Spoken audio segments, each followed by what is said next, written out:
Me chamo Karen Richter, sou psicóloga e hoje vou coordenar o evento de hoje. Antes de apresentar a temática de hoje, a nossa convidada, eu gostaria de apresentar a jornada 2021 da Clínica Instituto Horizonte, que será da temática do infantil. Vai acontecer nos dias 14 e 15 de maio. Mais informações dá para ver pelo Instagram, tá na bio, @Clínica Horizonte Poa, ou pelo telefone 3019 1799. E a próxima quinta psicanalítica será dia 6 de maio, às 19h30, com a temática Maurício Berger, um psicanalista engajado na defesa da infância, psicanálise e justiça, com a convidada Maria do Carmo Sintra de Almeida Prado. Então, a nossa quinta de hoje, né, é também dentro de eventos preparatórios tratando do infantil, né, com a temática infantil arcaico, questões sobre a clínica psicanalítica. Nossa convidada é a Silvia Zornig, né, membro psicanalista da Sociedade de Psicanálise Iraci Doyle, professora associada do Programa de Pós-Graduação em Psicologia Clínica da PUC-Rio, coordenadora do curso de especialização em Psicologia Clínica com crianças da PUC-Rio e coordenadora do Laboratório Constituição Psíquica e Clínica Psicanalítica. Passo a palavra, então, para a Silvia, ela vai falar, né, durante aproximadamente 30, 40 minutos, depois nós vamos abrir para questões, dá para enviar, tanto levantar a mãozinha, vai ser por ordem, ou enviar pelo chat, né, e eu leio, peço para liberar o microfone, se a pessoa quiser fazer a pergunta. Só vou pedir para que todos os microfones fiquem ligados, para não dar nenhuma interferência, e me desculpar pelo cachorrinho aqui do vizinho, que o home office tem disso, né? Te passo a palavra, Silvia. Obrigada, Karen. Então, primeiro queria agradecer o convite de vocês, seu, da Lisiane e da Renata. Acho que a pandemia tem essas coisas, talvez poucas boas, a gente poder se conectar, né, com pessoas de outros lugares, de outras cidades, e, enfim, ter esses encontros que eu achei muito, enfim, legal, assim, fiquei feliz pelo convite para conversar com vocês.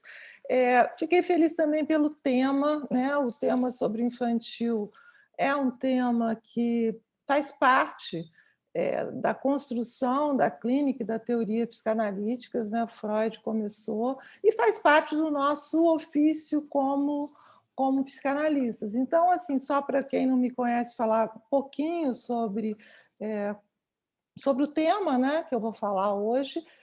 A questão do infantil é uma questão, claro, que faz parte da psicanálise, né? Tem muitos analistas que, inclusive, falam que não existe um adulto que vem à análise, já que a análise é sempre marcada e perpassada pelo infantil no adulto, pelas fantasias, desejos, conflitos do infantil, do núcleo infantil que permanece no adulto.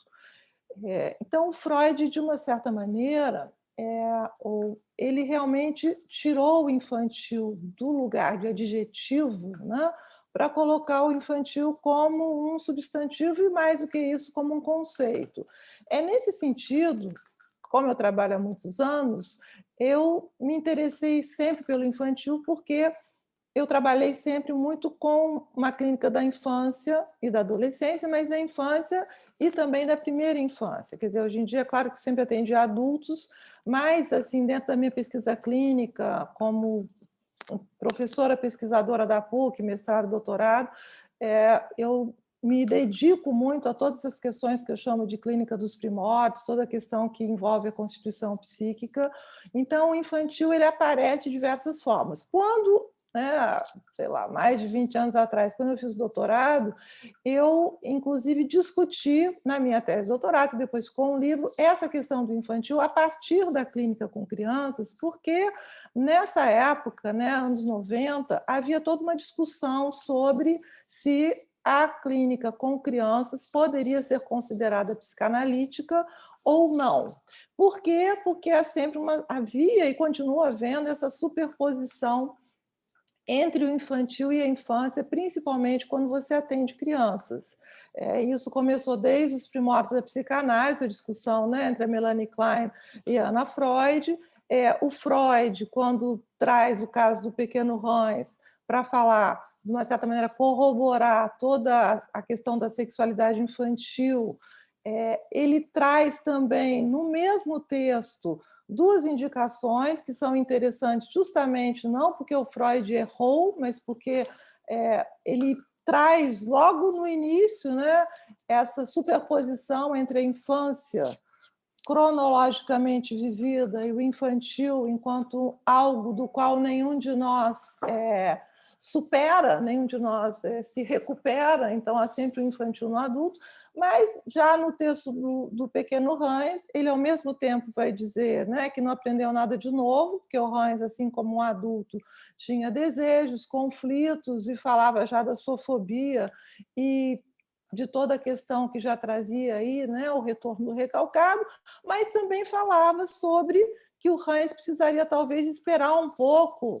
para mais tarde poder responder às suas perguntas sobre a sexualidade, sobre aquelas questões que ele ficava assim inquirindo muitos adultos, também marcando, né, que tem uma etapa em que é necessário que as coisas esperem para que elas possam ter digamos assim, não uma resposta, né, mas digamos que você possa ter os efeitos do que acontece na infância. Isso eu acho que se mantém, mas a minha ideia hoje seria fazer uma diferenciação, digamos, entre essa noção do infantil freudiano, né, essa noção de um infantil como um núcleo que permanece, mas que no Freud, principalmente naquele que a gente chamou de primeira tópica, aparece como o retorno do recalcado. Então, o infantil no Freud aparece muito mais via uma clínica de adultos, que a gente poderia dizer que o caso do pequeno Hans talvez tenha sido uma supervisão psicanalítica, né? Já que o Hans era atendido ou acompanhado pelo seu pai, que então se dirigia ao Freud. Então, assim, a infância psicanalítica, nesse momento, trazida pelo Freud, o infantil, na verdade, a infância é uma infância mítica, né? E o infantil é esse núcleo que vai fazer parte da constituição da neurose infantil e que vai permanecer em cada um de nós, crianças, adolescentes ou adultos. A Sylvia Bleichmann, inclusive, ela propõe, né, pensar a clínica psicanalítica a partir de dois eixos. Né? Um eixo ligado a esse infantil que eu estou falando, a infantil onde predomina a dimensão da neurose, da sexualidade infantil, né, das identificações secundárias a partir do complexo de Édipo, por meio da regressão em análise, e um eixo onde a dimensão intersubjetiva é predominante e os sintomas, então, apontam muito mais para falhas básicas no processo de estruturação psíquica, falhas que dificultariam a simbolização e a representação.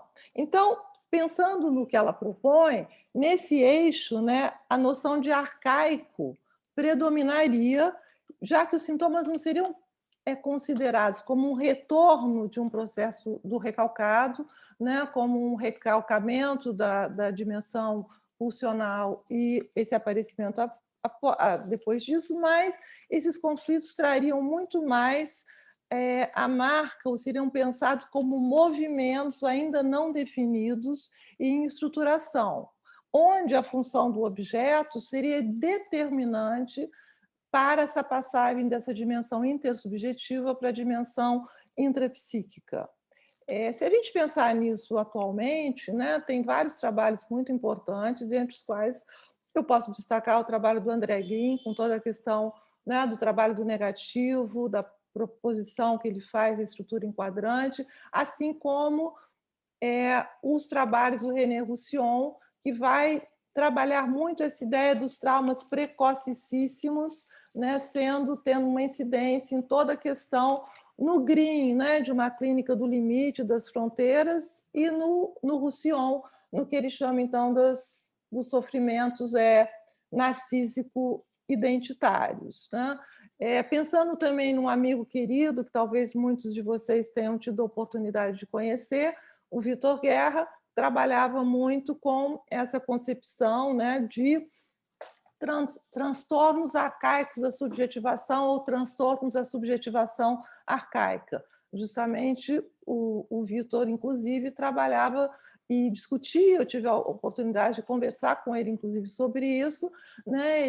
Sobre um certo excesso de diagnóstico, às vezes, do espectro autista, quando, na realidade, essas crianças pequenas que a gente encontra no consultório, às vezes crianças muito digamos assim, desvitalizadas, com uma dificuldade de uma interação com o analista ou com seus objetos, mas que eram crianças que tinham muito mais a marca de uma depressão, né? Depressão pensando na primeira infância e não exatamente questões talvez mais ligadas ao espectro autista. Não é exatamente o que eu vou falar aqui, mas só para já indicar para vocês que a minha ideia para a gente conversar é um pouco pensar nessa dimensão arcaica do infantil, não desconsiderando a dimensão do núcleo infantil em termos da neurose, ou em termos do núcleo de todo o psiquismo, mas pensando que, né, para além desse infantil do a posteriori, além desse infantil que é revisitado em toda a análise, pensar um pouco nesse infantil, que eu chamei infantil arcaico, porque eu acho que traz questões para a nossa clínica psicanalítica, questões no sentido de um pensamento sobre.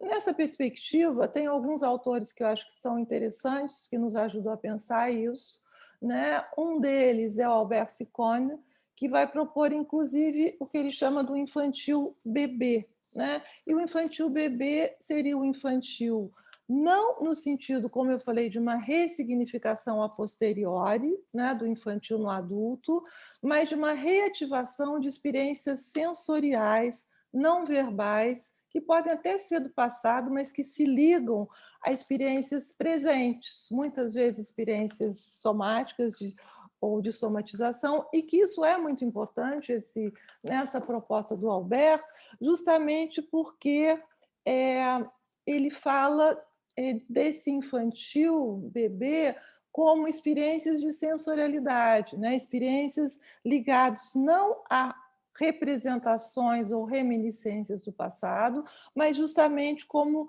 elementos de intensidade afetiva. Aqui também um parênteses para lembrar, talvez também muitos de vocês já conheçam, de toda a proposição do Daniel Ster, né? Que foi um autor, um pesquisador que ele às vezes dizia que era psicanalista, às vezes criticava a psicanálise, por isso sempre que eu vou falar dele eu fico com essa cara aqui, mas enfim. Mas eu acho que ele era um pesquisador, um psicólogo que trabalhou muito com o que ele chamava da fase bebê e que tinha toda uma teorização a partir dessa pesquisa, né, do que ele chamava da consciência simples, né, de como você vai construindo seus sensos de eu antes de você ter o que ele chamava do senso de eu verbal, que a gente pode, antes de você ter o acesso à linguagem. Então, o externo ele também vai trazer uma ideia que é muito interessante para falar um pouco, combinar um pouco com o que o Albert Ciccone está propondo como infantil bebê, que é justamente essa ideia de que o bebê começa a se relacionar com os seus objetos, com o mundo, através do que ele chama de afetos de vitalidade. Ele vai dizer, um bebê ele não se relaciona como um adulto com afetos já codificados. Como a gente fala, estou triste, estou alegre, estou com ódio, estou com raiva. Um bebê ele vai se relacionar à intensidade afetiva que se dá através da forma do contato, da forma do toque, da musicalidade da voz, da prosódia da voz, do olfato, do cheiro.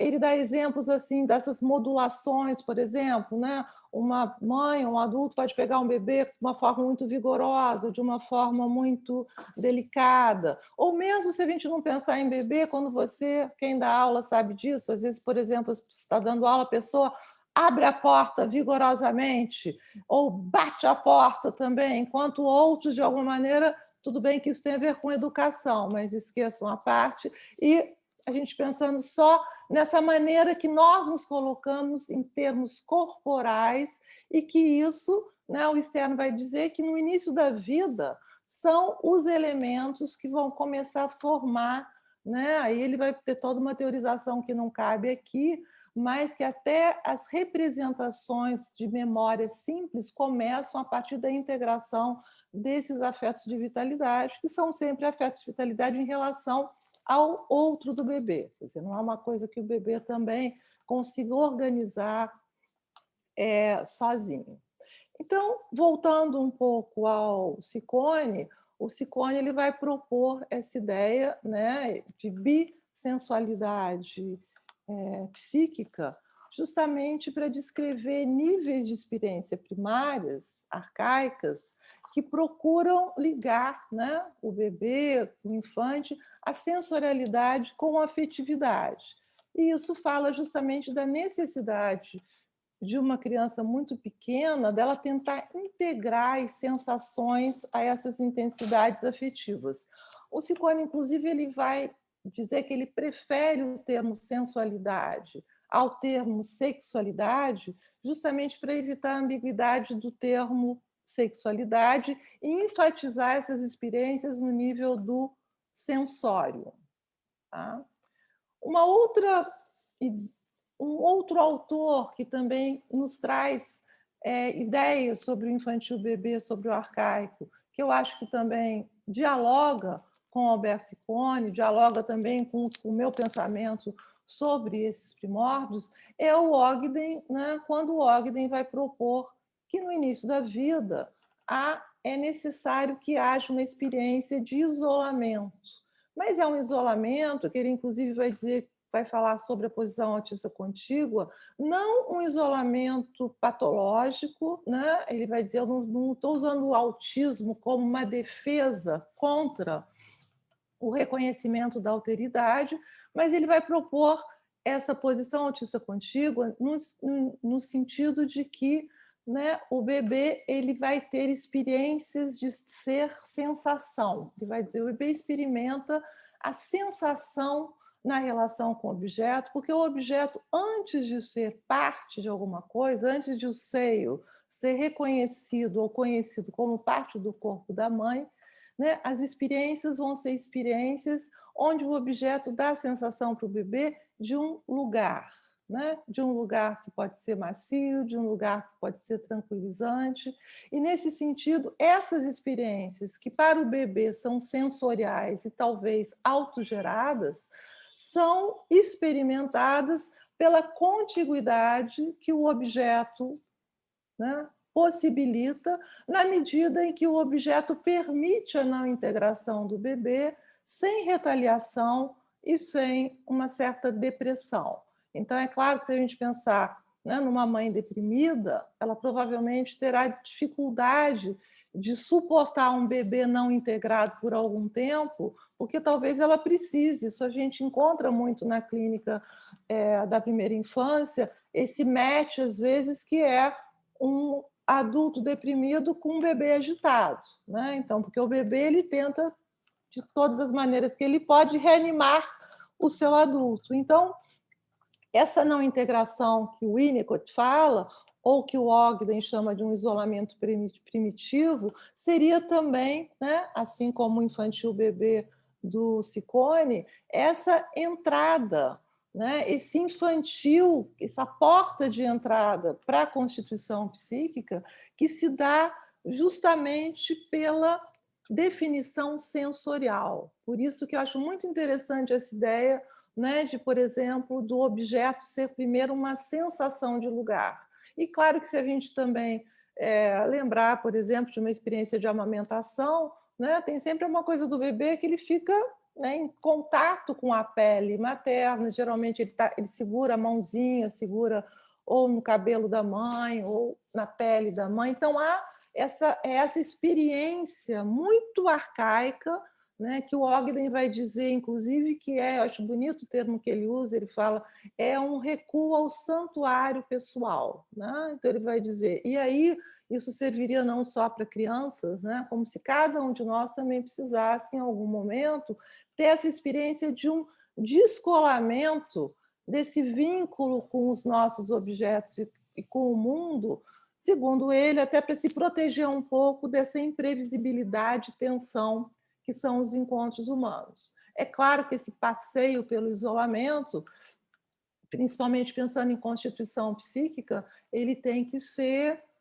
temporário, né? Claro que é preciso de um adulto que puxe também esse infante desse lugar isolado. Mas a ideia é justamente que essas sensações, né, essa sensorialidade, ela se inicia também tendo o objeto como função que propicia que essa operação se dê.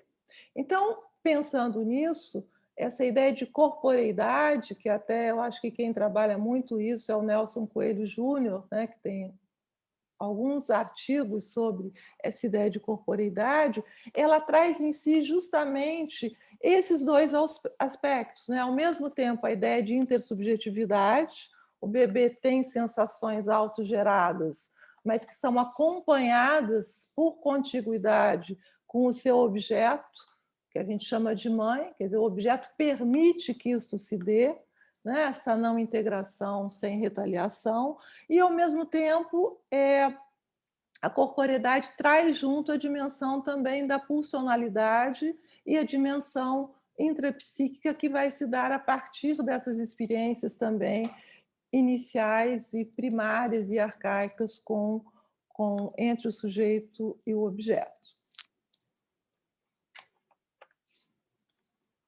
Bom, então, pensando nisso, eu acho que teriam, então, alguns elementos já para a gente começar a pensar na clínica psicanalítica, né? E como esse infantil arcaico, digamos assim, não só aparece, mas é um instrumento de trabalho na nossa clínica, né? A primeira noção, então, é essa noção dessas experiências da sensorialidade e, mais do que isso, né, uma noção de uma associatividade sensorial, né? Uma clínica onde, além da livre associação em termos de significante, haveria também toda essa ideia de pensar nessas marcas que também permanecem no adulto, mas que não permanecem, como eu falei, como algo do passado, mas elas se apresentam na situação transferencial de diversas maneiras. Essa noção de corporeidade, né, que eu falei que também que o Nelson trabalha muito bem, acho que ele traz vários elementos para a gente pensar isso, mas é justamente o Alberto Konieczewski que vai falar sobre identidade sensorial. Tem muitos autores trabalhando, né, essas questões que são tão importantes para a clínica psicanalítica, da sensorialidade, do ritmo, né? E até em tempos de pandemia, de Zoom e tela na análise, é interessante a gente pensar como é que isso pode se dar nesse contexto, né? Eu, por exemplo, já dando um depoimento para o pessoal, às vezes tenho uma dificuldade na sessão de encontrar um ritmo.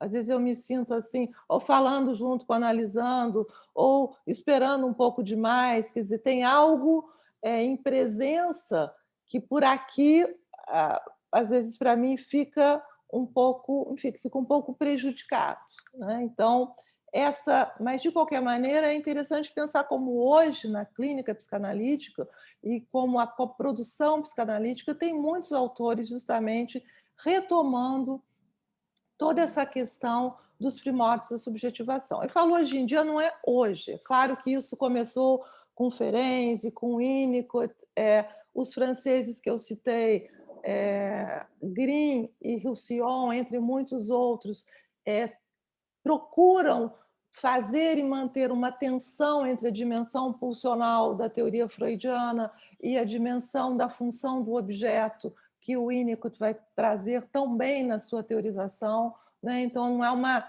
síntese, nem é um ecletismo, mas é uma articulação e um diálogo que eu acho muito profícuo, muito enriquecedor nos textos de muitos autores, e temos autores também, por exemplo, Geneviève Haag, né, que é uma psicanalista que é referência em toda a questão do autismo, mas que também traz esses elementos para se pensar, né, como isso impacta o psiquismo e como isso impacta a relação. Então, quando a gente faz também uma certa retrospectiva muito rápida, a gente vai notar, né, que autores, por exemplo, como Laplanche, como Pierre vão pensar esses primórdios da subjetivação, esse infantil arcaico, como eu estou falando, como justamente um trabalho psíquico que é quase paralelo, né, a um funcionamento orgânico. Né? A Pierrat vai trabalhar, vai trazer essa ideia da metabolização, né, das primeiras inscrições psíquicas, que ela vai chamar de pictogramas, o originário antes do primário,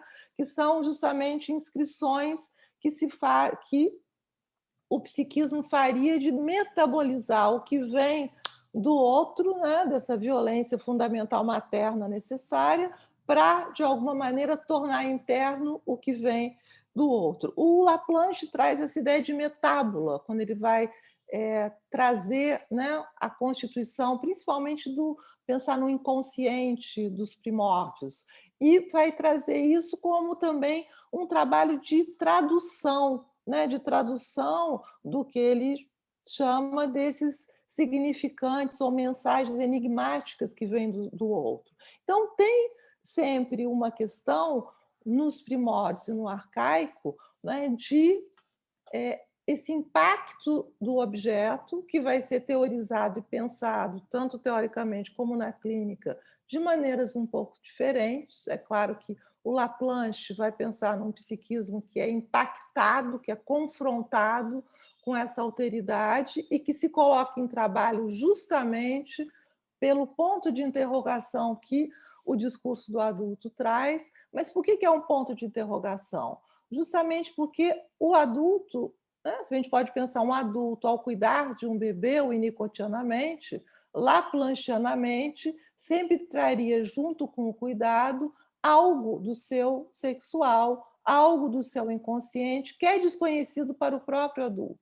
Então, vocês veem como, quando a gente fala do infantil e quando a gente fala do arcaico, do infantil arcaico, se a gente pensar já na situação até da parentalidade, da função materna e paterna, já tem em cada um desses protagonistas da história, em cada um de nós, né, toda uma dimensão de uma história infantil que vai ser revisitada, como já disse o Freud, ao termos, né, um filho, mas que o que é importante é que é algo que também que faz questão no sentido de coloca um psiquismo em trabalho.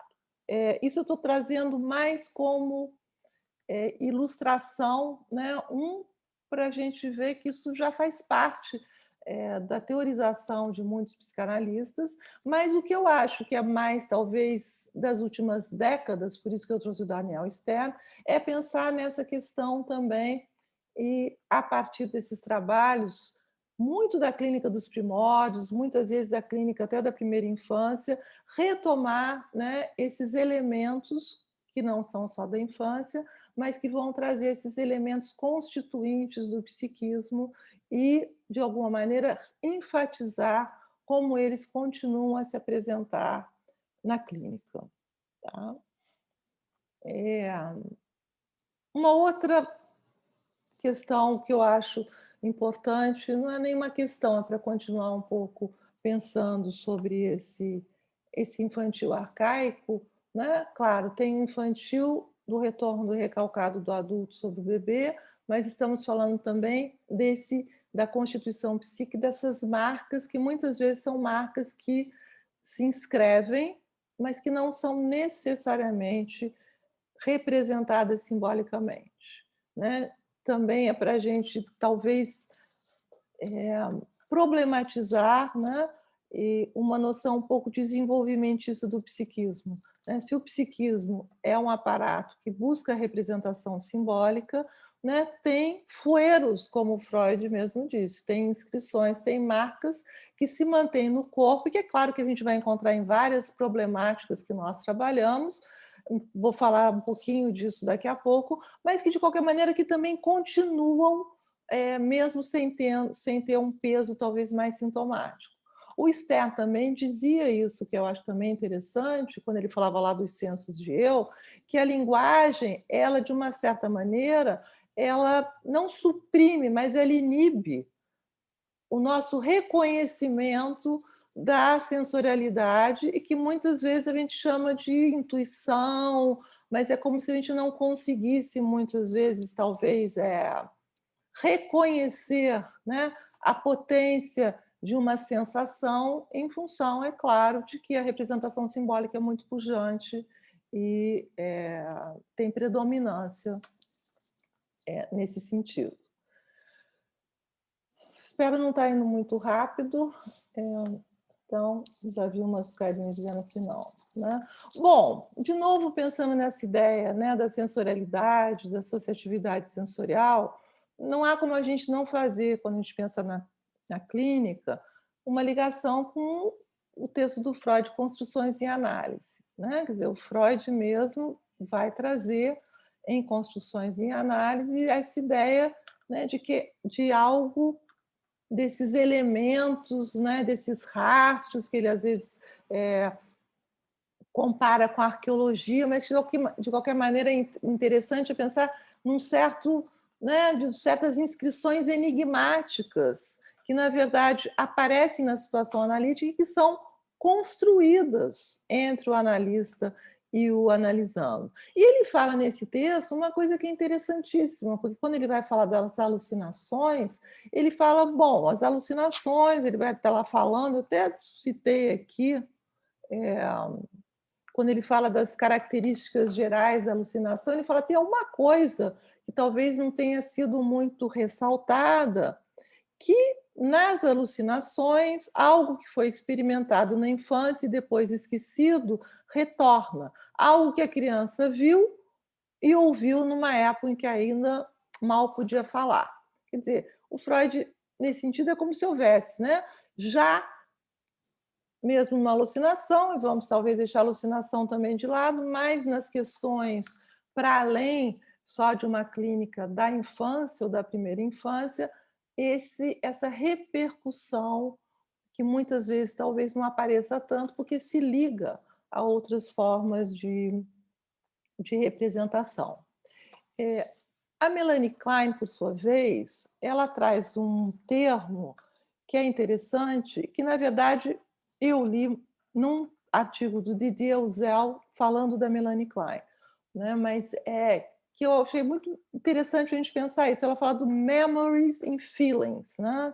Eu falo em inglês porque traduzir isso em português, né, usam memórias em sentimento, porque não é um sentimento organizado. É mais como se fossem memórias sentidas, né? Memórias experimentadas em termos de sensação, porque ela vai falar justamente de que são memórias do bebê, né? Memórias muito arcaicas que não têm ainda uma representação simbólica na linguagem e que vão aparecer na transferência, e que é na transferência que o analista, então, vai poder, de alguma maneira, ter notícias dessas memórias que alguns autores atuais chamam de memórias corporais. Né? Então, pensando agora um pouco mais na clínica, essas sensações, né, que são também, digamos assim, na relação com o objeto, o nosso, digamos, o que inicia o nosso percurso, e, de novo, toda essa ideia, também não é porque eu quero, né, ficar assim, marcando Freud, mas é claro que o Freud realmente já deu início para muitos conceitos que foram muito desenvolvidos depois, inclusive a ideia do ego como um ego, né, corporal. A questão, eu acho que é importante a gente pensar hoje em dia, é que nós temos muitas sintomatologias que se apresentam como os distúrbios, né, da imagem, se a gente usar doutor inconsciente do corpo, distúrbios de alimentação, e também essas questões das problemáticas que o Roussillon chama de problemáticas narcísicas, ou que o Green vai trabalhar quando ele fala dos casos limites, onde existem, é como se existissem, né, o Green vai falar de buracos na constituição do psiquismo, né? O Roussillon vai falar de traumas tão precoces que é como se a questão não fosse um conflito, a questão fosse um não acontecimento, que se relaciona ao que me parece que o Winnicott fala no Medo do Colapso, com essas angústias sem nome. Então, é como se houvesse assim um vácuo, digamos, de representação, onde o que aparece na clínica, o que aparece na situação analítica, é uma transferência paradoxal, ou uma transferência, acho que é um termo até do Roussillon, por inversão, ou seja, são analisandos que vêm tentar fazer com que o analista sinta, né, uma parte deles que ele não percebe diretamente, ou que ele percebe através do que os outros acham dele, né, mas que tem dá essa impressão ao analista de que tem algo que não pode ser apropriado e que só pode talvez ser construído e gradualmente apropriado dentro da situação transferencial, né? E nesse sentido, eu acho que o César e a Sara Boteillat, né, fazem uma distinção que eu acho que também muito interessante quando eles vão distinguir entre trauma infantil e enquanto um elemento sexual não ligado, como se fosse, né, algo de um excesso pulsional, e a sexualidade infantil enquanto um trabalho de ligação, tá? Porque eles vão definir o trauma infantil como uma não representação, né, como a incapacidade de tornar psíquico alguma coisa que continua sendo uma percepção não ligada, como se fosse um excedente de energia. E eu acho que isso pode também nos dar uma pista para crianças hiperativas que nós recebemos no consultório, né? Que muitas vezes são diagnosticadas com déficit de atenção, que muitas vezes são medicadas muito precocemente, mas que talvez nos mostrem, né, essa dificuldade de alguma ligação entre essa pulsionalidade e algo de uma falha, né, de um objeto que, por algum motivo, sem nenhum juízo de valor, não pôde cumprir essas funções de contenção e de sustentação. Tá? Então, esse vazio narcísico, né, essa sensorialidade que não encontra, digamos assim, um objeto que lhe permita passar, né, gradualmente ao reconhecimento da alteridade do outro, faz com que o Ciccone falava de autossensualidade seja problematizado, seja discutido pela Genevieve Haag, num outro sentido, que eu acho que tem um sentido clínico importante, que é o sentido justamente de um desmantelamento, né, de uma impressões sensoriais muito desmanteladas e que, por esse motivo, acabam se tornando experiências defensivas contra realmente a noção de uma separabilidade do outro. Essa ideia eu também acho muito importante em termos do arcaico, porque não é uma questão da separação, não é uma angústia de separação. Parece que a questão aí traumática, a questão, né, que é muito difícil, é justamente quando uma criança se dá conta prematuramente da sua separabilidade em relação ao objeto, ou seja, de que ela e o objeto não funcionam só num contínuo. E é claro que a gente sabe também que as experiências precisam ter continuidade e descontinuidade e que o ritmo, inclusive, numa relação, propicia, né, uma continuidade, uma expansão. E que os bebês também, como Marceli diz, precisam de uma certa surpresa para que eles possam se interessar pela experiência.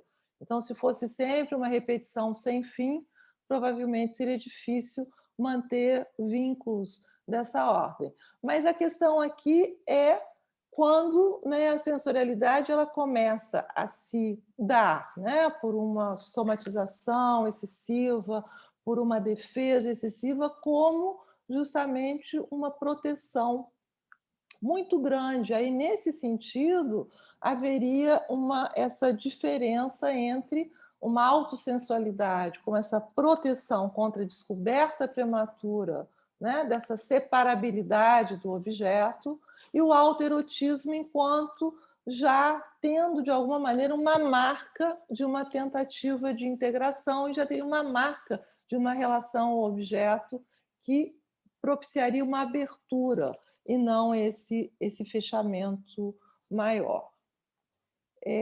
Acho que eu estou chegando já perto aqui do meu tempo, tenho a impressão, mas é só para fechar e trazer um sonho que eu queria só ilustrar para vocês, pensar então, se a gente pensa, né, na questão do infantil, que eu estou chamando do infantil arcaico, a gente pensaria que o trabalho psicanalítico, né, além de tudo que a gente trabalha em termos dos traços passados, do recalcado, mas a gente poderia pensar também como um trabalho de possibilitar uma abertura, né? Uma abertura entre as diferentes camadas do psiquismo.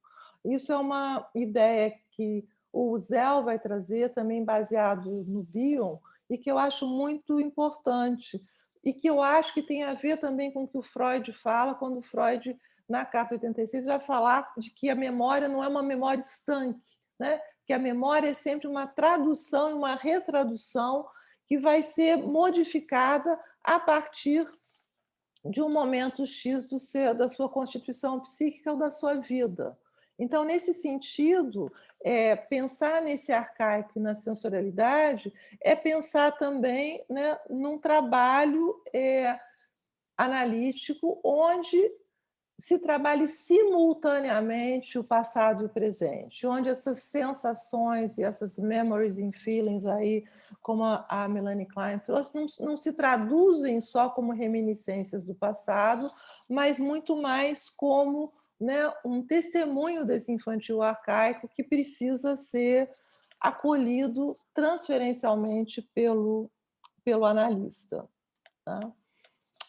E foi nesse sentido que eu até conversei, antes de começar aqui com vocês, se eu traria ou não um exemplo clínico. Eu escolhi só trazer um pequeno fragmento, em função da gente estar no Zoom e de confidencialidade, evidentemente, mas só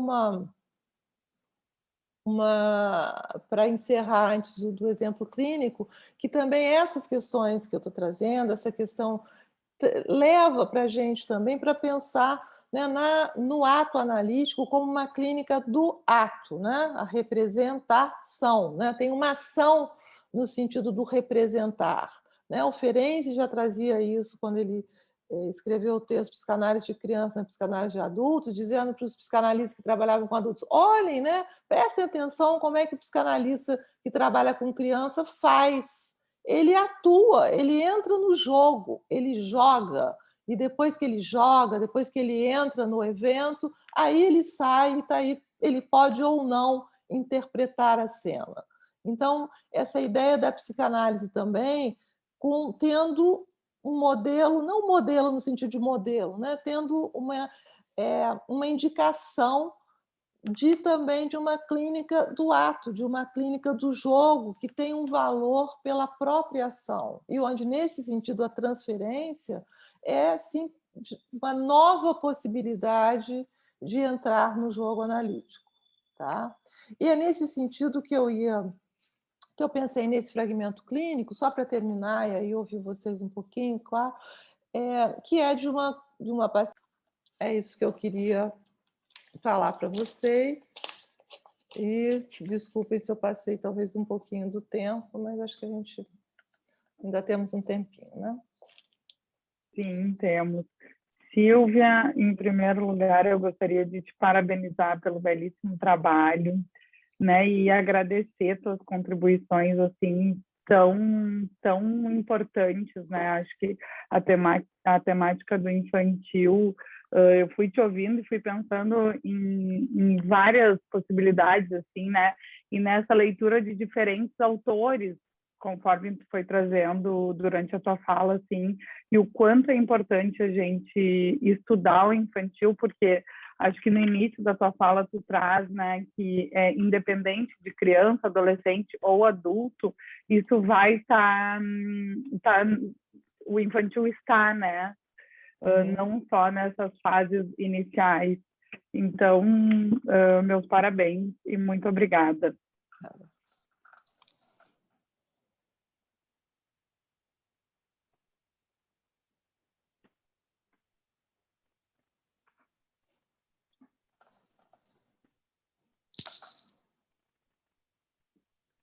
A Renata levantou a mão. Passo a palavra para a Renata Vive.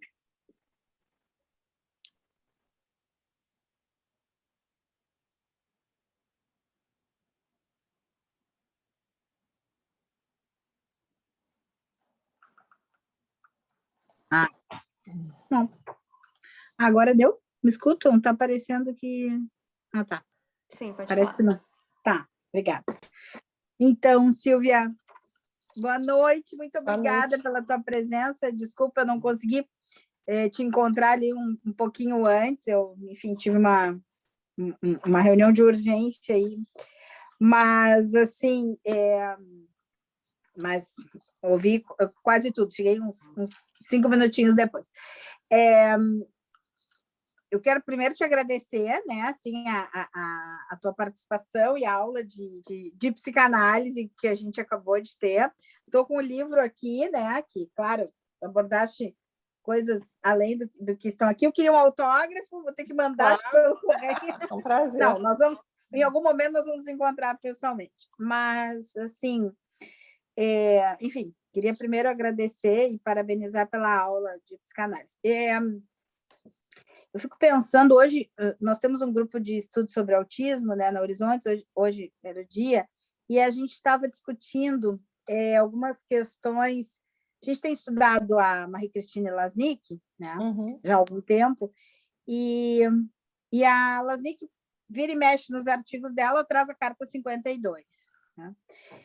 E eu acho que, assim, também te ouvindo, e todas as contribuições, todos os autores que tu vai pontuando, além do teu pensamento, sem dúvida, eu acho que vai ficando muito clara assim, a importância dos primeiros textos do Freud, né?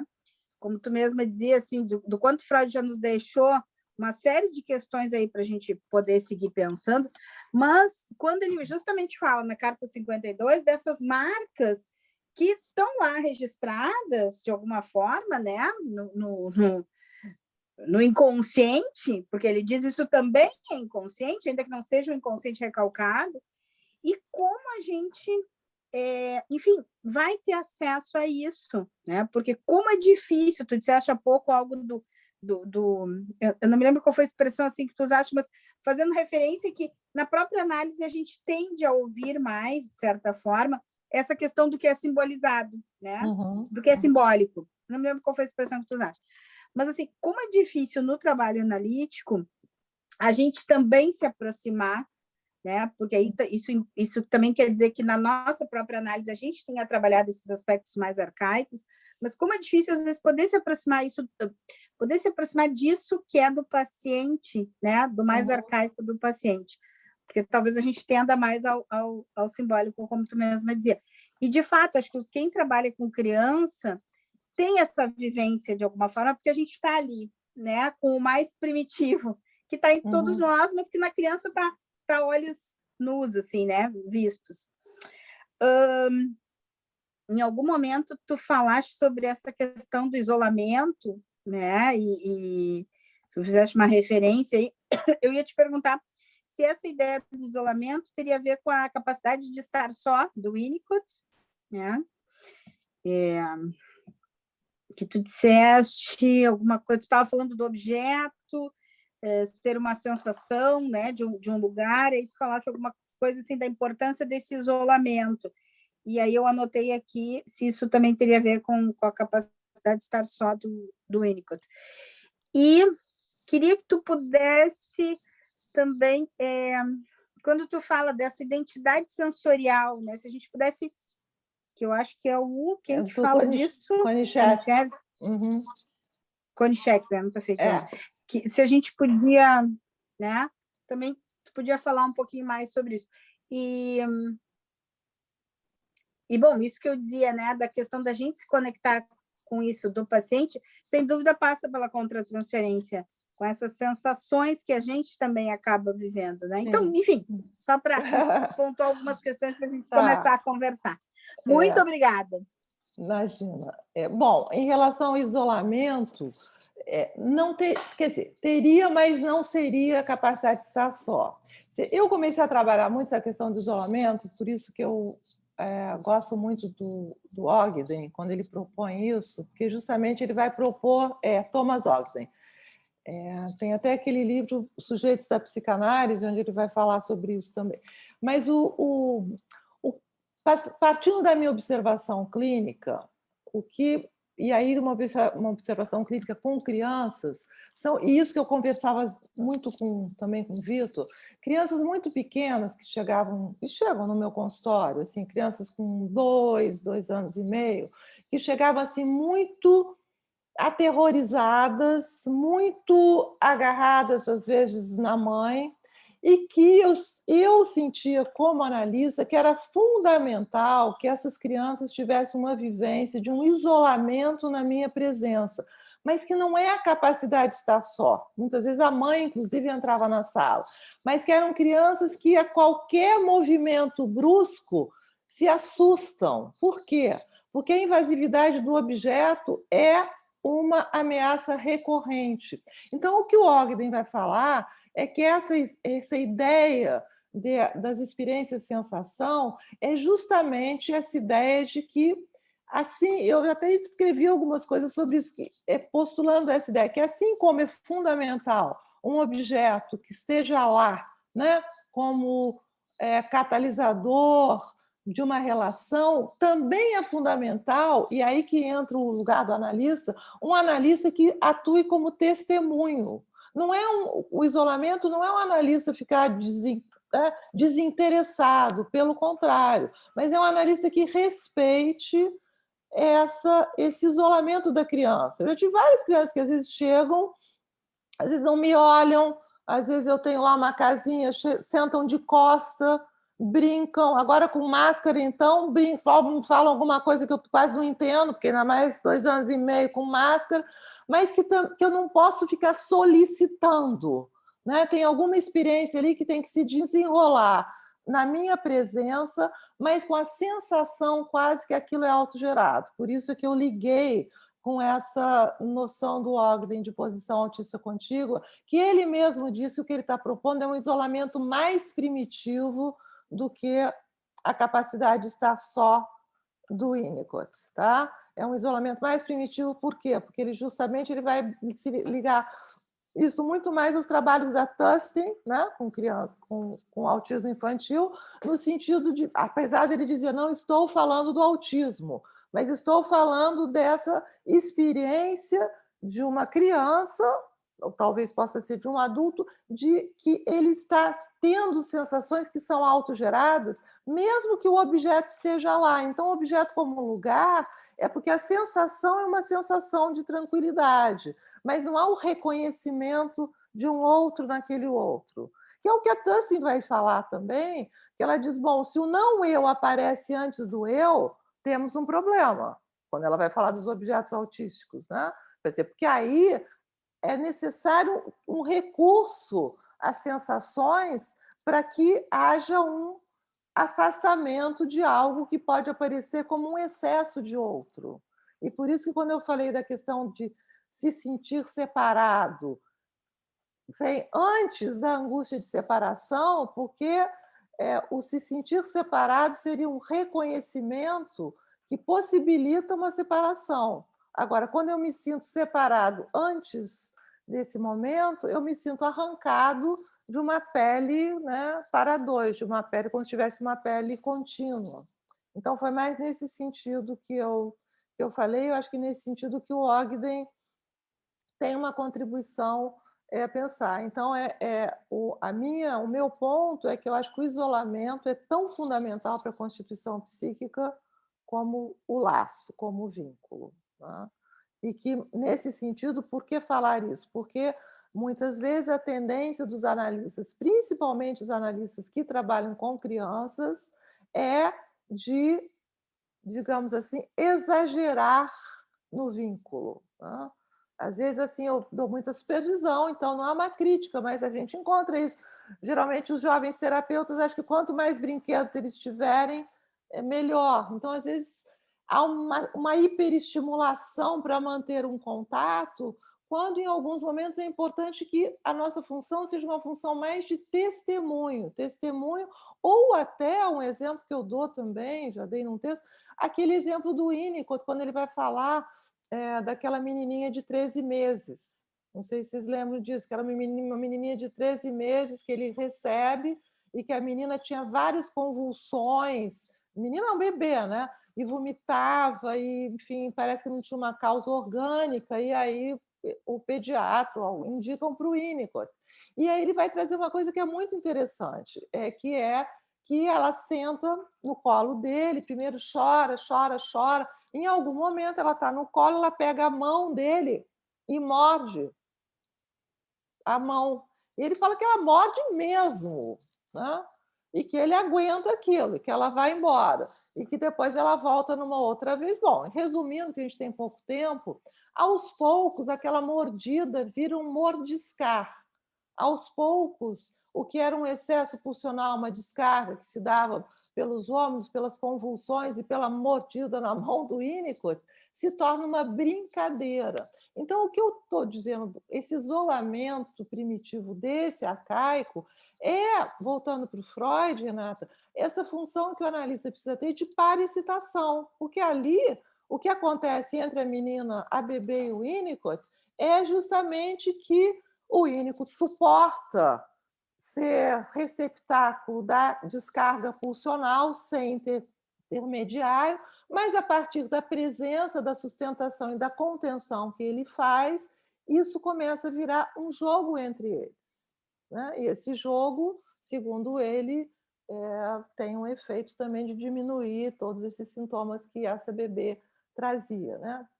De novo, eu acho que eu trouxe esse exemplo de uma paciente adulta de propósito, porque senão a gente imaginariza que o arcaico tem a ver com bebês e com primeira infância. Não, a gente está usando, né, o que? A nossa porta de entrada na vida, mas para pensar elementos que continuam em nós e que o psicanalista às vezes fica muito seduzido, talvez pelos significantes linguísticos e pode não prestar atenção nesses outros, né? Nesses outros elementos que aparecem na clínica com adultos também, a todo momento, eu acho.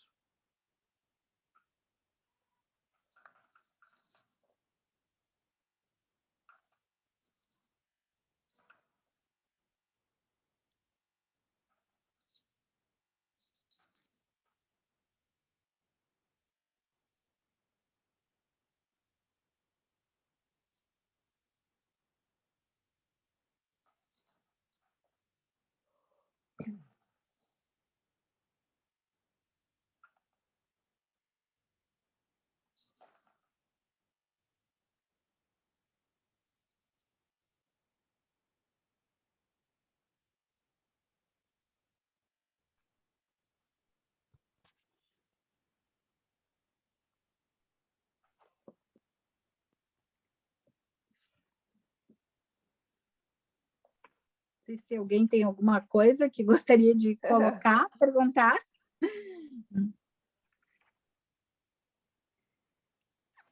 O que ficaram pensando, né? Vamos ajudar o pessoal a criar coragem aí para colocar, porque eu tenho certeza que muitos pensamentos.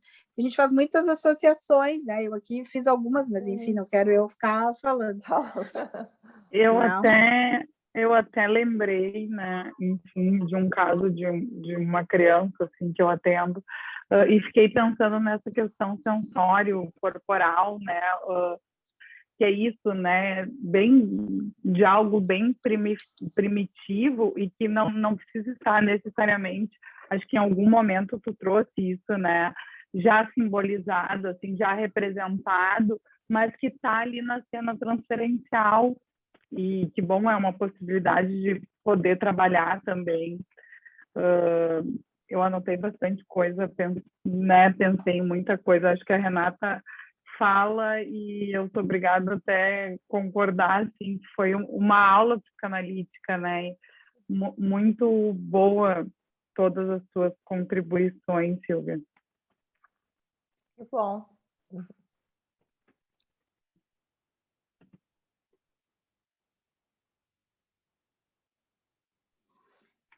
Sérgio, que sempre gosta de fazer alguma colocação, Estou vendo o Sérgio aqui na minha telinha.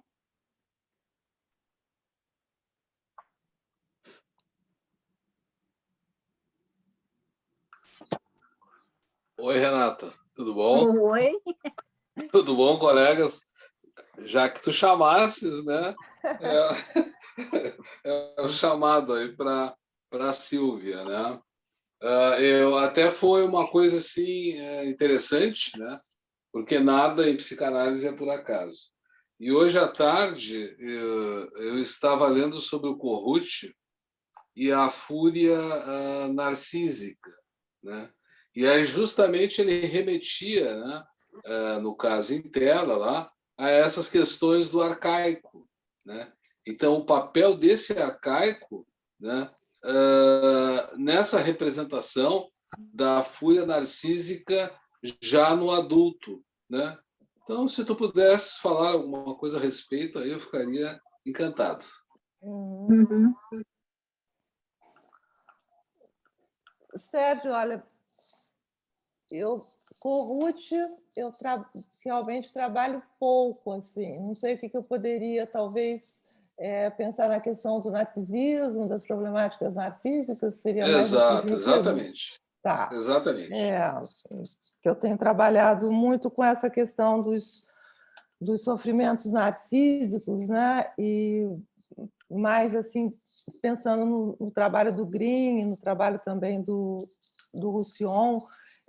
Eu acho que o Green traz uma questão que eu acho bem interessante, porque quando ele fala da problemática dos limites, né, ele fala justamente em duas coisas, né? Uma, como a psicanálise mudou, e que mudou também porque, a partir do trabalho dos psicanalistas não terem medo, digamos assim, de trabalhar com a psicose, quando ele vai fazendo remontando assim desde o Freud, pensando no movimento psicanalítico, mas ele vai falar também de toda essa problemática dos limites e do que ele vai chamar de uma clínica do vazio e do que ele chamou também de uma psicose branca, né? como uma clínica justamente onde ele diz coisas que eu acho fundamentais. Ele diz, bom, apesar de parecer uma problemática triangular, na verdade não é, porque é como se a questão do objeto fosse uma questão sempre do objeto em duplo, porque há sempre é como se nunca houvesse, de uma certa maneira, uma representação da ausência que possibilitasse, então, um pensamento e uma representação. Né? São pacientes, são analisandos por isso que ele fala que às vezes são analisandos que a gente não poderia nem pensar na questão da sexualidade infantil, porque parece que é sempre um tempo presente que não faz essa ligação, né? Passado, presente, uma projeção do futuro, e que são pacientes que, de uma certa maneira, impedem ou tentam, na contratransferência, impedir o analista de pensar. Né? Porque pensar é fazer ligações, e é justamente o que não acontece, que é como se ficassem sempre pessoas, né, analisando entre duas angústias, né? Que é a angústia de invasão, de intrusão, ou porque tem uma questão ali com os limites que não puderam se constituir de uma maneira que o trabalho do negativo tenha acontecido, né? Ou seja, eu só posso internalizar limites se tem uma base, que é o que o Green vai chamar de estrutura enquadrante. Né? Então, mesmo no trabalho do negativo, o trabalho do negativo pressupõe que tenha havido uma presença que permite que o objeto possa se apagar, mas se manter como referência. Então, nessas problemáticas narcísicas, isso não acontece. E por isso são, né, analisandos que nunca podem prescindir do outro, mas é um outro que tem que ficar sempre como imagem, porque se ou o outro falha demais, ou o outro aparece demais. Então, há sempre uma certa proteção. O Roussillon vai trazer também uma contribuição para essa questão das problemáticas narcísicas, falando, e aí acho que até tem a ver com o que eu falei do Winnicott agora, da questão da parasitação, porque o Roussillon vai dizer o seguinte: bom, como se trata de um não evento, quando o trauma é precocíssimo, acontece, só pensando aí teoricamente, tá, gente? Não é causa e efeito, claro que não.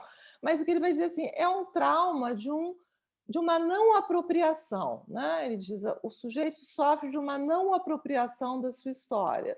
E não há uma apropriação porque não houve um objeto que pudesse fazer esse trabalho de permitir, de favorecer os processos de simbolização primários. Então, tudo isso que eu falei, se a gente for juntar também com o que o Roussillon traz, e traz também muito inspirado pelo Winnicott, né? O que ele vai dizer, qual é a crítica do Roussillon, por exemplo, a uma teoria mais lacaniana, que eu acho que o Green também faz, né? Um pouco a questão do afeto encarnado, digamos assim, e o Roussillon vai dizer, bom, não dá para a gente falar de uma clínica da ausência sem a gente pensar numa metapsicologia da presença, não da presença como um bloco, mas de, né, uma presença que pressuponha que essa ausência possa se constituir. Então, as problemáticas narcísicas, o sofrimento narcísico, o que ele daria notícias seria justamente de um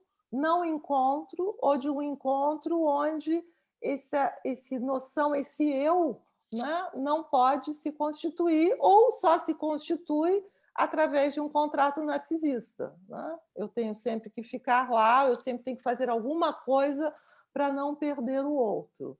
Então, é um objeto que não consegue ter essa função de parasitação, né, que traz esse desamparo, ou se a gente pensar na mãe morta do Green, mas que, de alguma maneira, não favorece processos de ligação e de integração. Então, fica sempre buracos no psiquismo, que se traduz na clínica com esses analisandos, esses pacientes que nunca têm nada a dizer, né? Por isso que eu acho que o Green chamava, às vezes, de psicose em branco, né? Que não tem história, que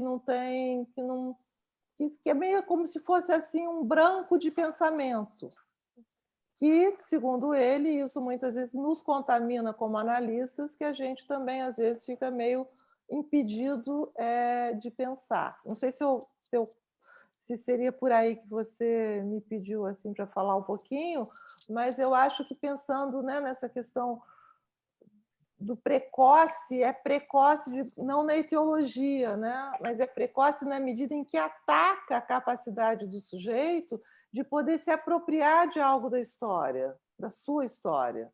Então, fica sempre como algo do não apropriado, ou talvez com uma culpa primária, que também é um termo, acho que do Roussillon, de que a pessoa está sempre se culpando por alguma coisa que ela não poderia nunca ter nenhuma, digamos assim, nenhum impacto, né? Como se a criança, para não sucumbir ao vazio da não representação, falasse, bom, mas eu sou culpada, né? Eu sou culpada da minha mãe deprimir. Não porque ela seja, mas porque é melhor, aí winnicottianamente falando, você criar alguma desintegração do que você suportar de que isso não depende de você. Então, acho que as problemáticas narcísicas são essas problemáticas muito precoces, e eu acho que aí tem uma coisa da análise que é interessante, porque no caso da minha paciente, por exemplo, eu poderia ter interpretado os sonhos de uma maneira mais edípica, digamos assim, né? E também ela que me sinalizou, olha, não aguento isso, prefiro tomar um Rivotril do que começar a trabalhar sonhos. Então, muitas vezes, os nossos pacientes adultos podem nos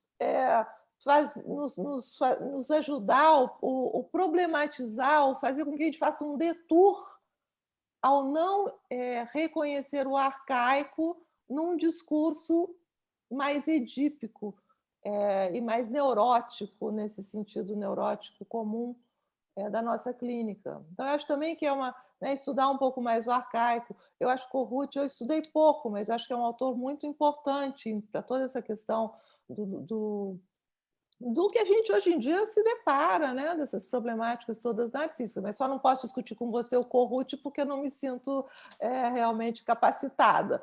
Mas eu acho que são problemáticas que falam muito dessas falhas e também nos convocam como analistas, seja com crianças graves ou com adultos, a também ter uma escuta, né? Que acho que é o Green que chama de polifônica ou poliglota. O Green chama, não sei, acho que de poliglota, acho que o Roussillon fala polifônico, mas, enfim, de pensar simultaneamente nos diversos níveis. Né? Silvia, nós já estamos nos encaminhando para o nosso horário, mas surgiu uma pergunta da Silvana Cascais e eu vou ler ela. Silvia, você poderia falar mais um pouco do jogo psicanalítico, da questão da atuação do analista e do limiar entre incorporar um personagem posto em uma transferência ou atuar seus próprios afetos, notícias de seu próprio arcaico, a relação do arcaico do analista e do paciente? Pergunta boa e é difícil de responder tão rapidamente. Mas eu acho, Silvana, que não fica bem, não há como não a tem gente... problema. Não, vou tentar responder o que eu posso. Bom, se a gente recorrer de novo, já que a gente está falando de Green e de Ogden, aos dois, a gente pode pensar que o que o Green chama de objeto analítico e o Ogden chama de terceiro analítico traz a contratransferência para um outro lugar, né?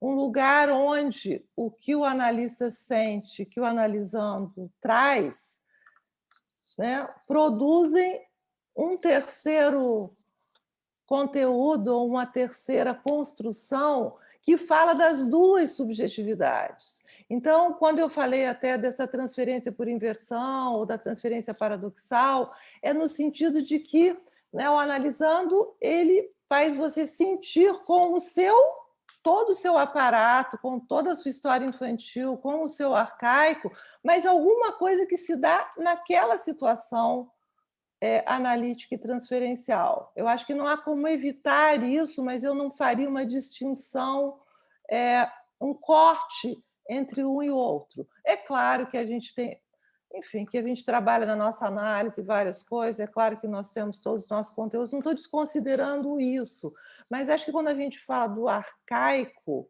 né, ou dessa sensorialidade, é alguma coisa que passa por um nível não verbal, mas é claro que nós precisamos ter uma certa porosidade psíquica. Por isso é que eu gosto da ideia do terceiro analítico ou do objeto analítico, para a gente também desconstruir algo de um superego que pode atrapalhar a sua possibilidade de escuta. Né?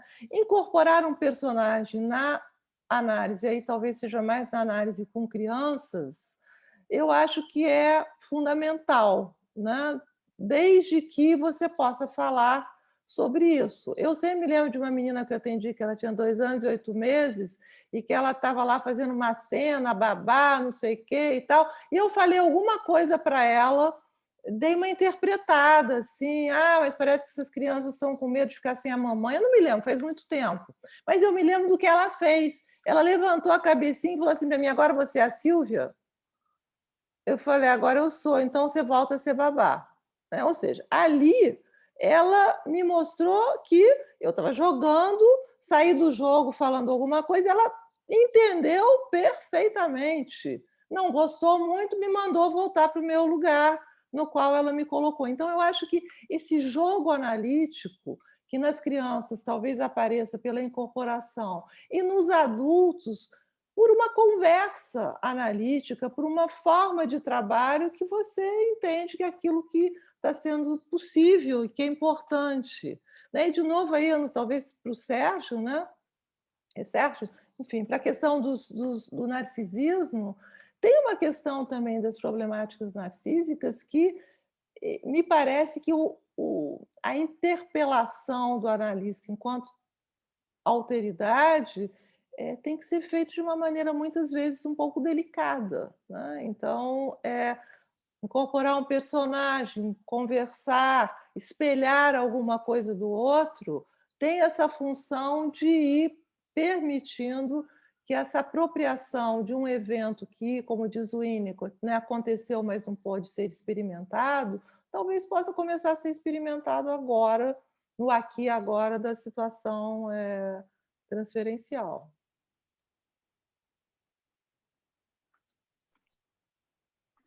E pensando também na questão do ritmo também, né? Porque senão fica mesmo muito atrapalhado, porque tem que ir conforme o ritmo, enfim, do analisando do paciente, para que não atropele, né? Pensando assim.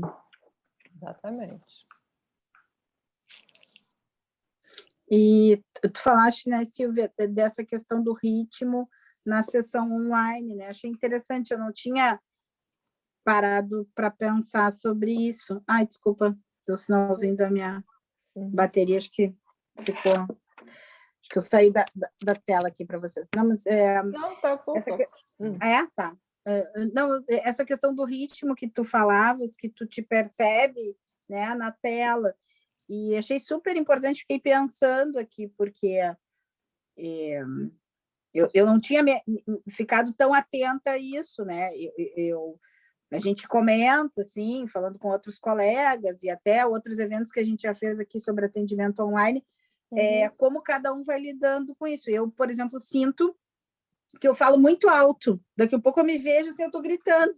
Estou gritando, né? Parece que assim, eu tenho que fazer muito mais esforço para o que eu estou dizendo chegar lá do outro lado. Né? Eu, em geral, falo alto, mas eu me vejo gritando. E eu digo, às vezes, até num seminário, por que eu estou gritando, gente? Né?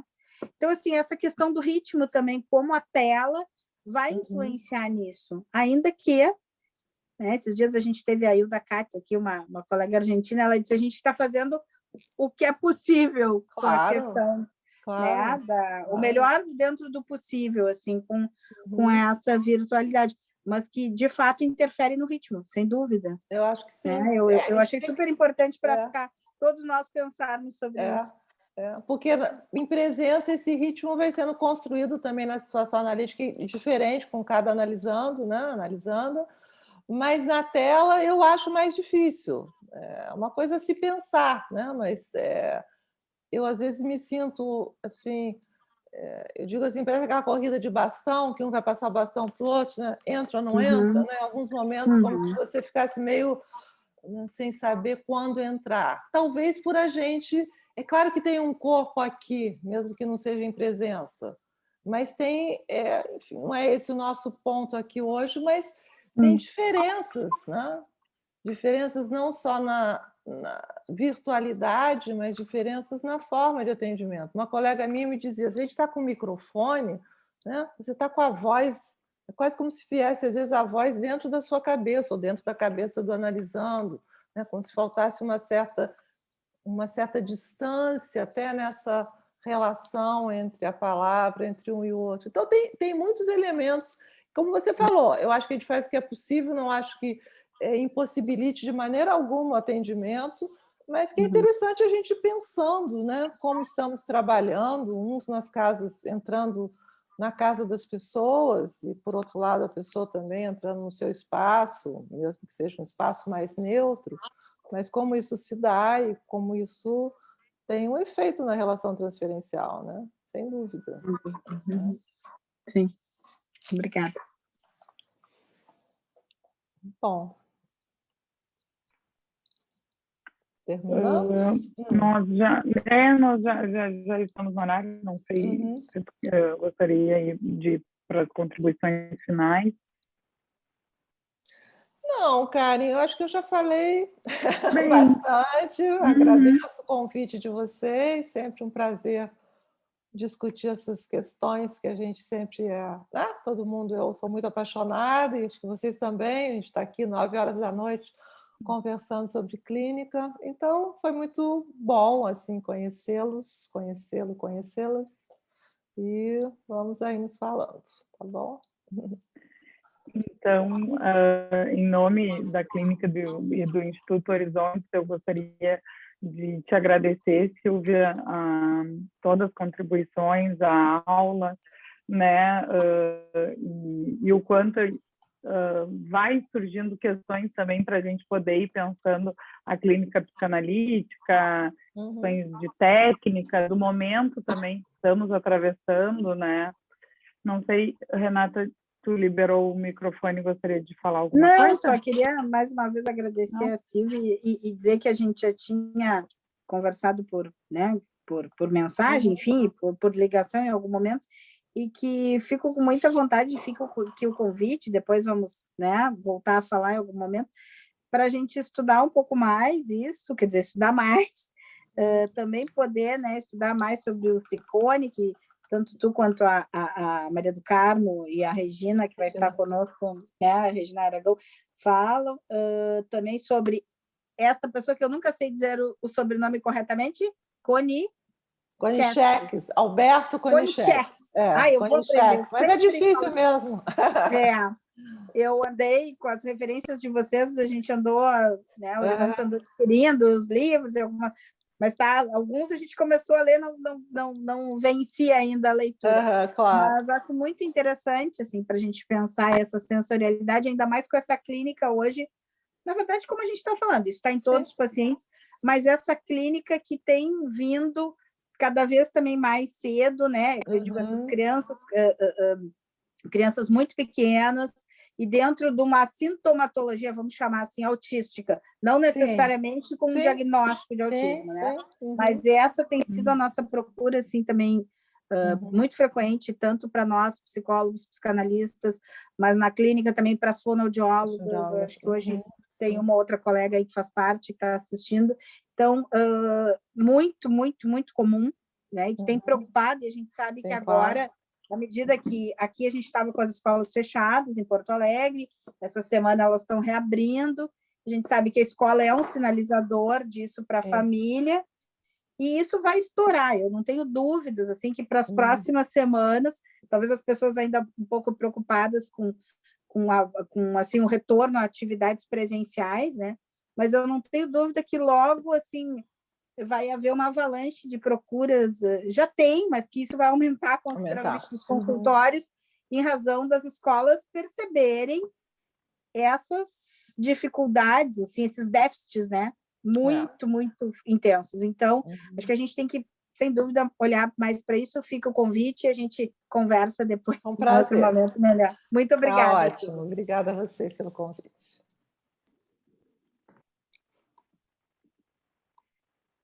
Eu travou aqui minha internet. Me ouvem? Tá. Então, gostaria de, mais uma vez, agradecer a Silvia. Lembrando também da nossa jornada, que será a temática, né, do infantil, ocorre nos dias 14 e 15 de maio. As inscrições podem ser feitas pelo link da bio no Instagram, do @Clínica Horizonte POA, ou pelo telefone 3019 1799. Nós vamos seguir com as nossas quintas psicanalíticas, né? Na próxima quinta teremos, no dia 6 de maio, a temática, né, de Maurício Berger, um psicanalista engajado na defesa da infância, psicanálise e justiça. Será no dia 6 de maio, às 19h30, com a convidada Maria do Carmo Sintra de Almeida Prado. Então é isso. Uma boa noite. Boa noite. Boa noite. Boa noite. Boa noite. Obrigada.